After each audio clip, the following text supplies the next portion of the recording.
Around 2001, in Argentina, I did a network admin course. The guy that taught the course was also an admin in a university. Let's call him IT prof. And he told us this story. The department of the university IT prof worked for dealt mostly with philosophy and philosophy-related careers.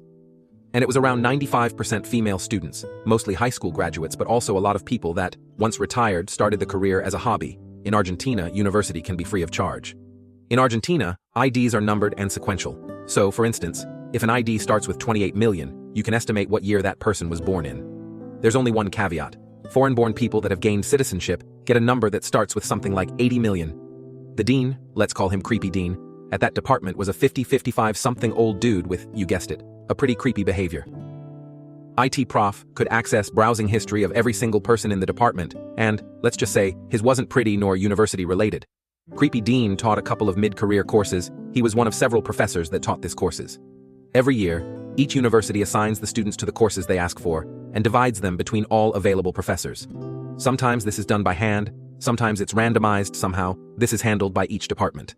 In this case, it was done by a computer program that randomized everything, so each course had a wide array of different students. This program was something that IT prof created, because prior to that, this was done manually. One day, Creepy Dean calls IT prof and tells him, "I want, in my courses, just female students, with IDs starting at 35 million or more, get it done," and remarked to IT prof that his job was on the line if he didn't comply.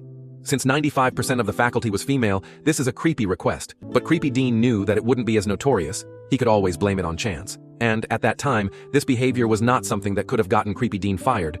But the university board members wouldn't be too happy about this behavior either. IT prof understood that 35 million or more on the ID was for people that were roughly 21, 22 years old or younger. Creepy Dean wanted some eye candy, and who knows what else. But Creepy Dean just said female, 35 million or more. So, IT prof complied.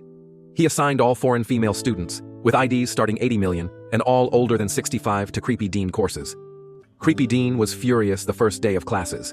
He wanted IT prof fired. IT prof told him, "I've complied with your request even though it was weird, and something that I'm sure the board members wouldn't be too happy to find out about." IT prof told us Creepy Dean got dishonorably discharged as dean a couple months after this story. There were some speculations, but he never found out exactly why. TLDR. Creepy Dean wants an entire class of young female students. IT manages to give him the exact opposite. Top comment reads, "Making unreasonable, data-related demands of a system admin and making threats to enforce compliance is probably as close to making a wish from a monkey's paw as you can reasonably get." Another one said, "He broke the golden rule of any institution. Don't mess with maintenance, IT, or the janitor.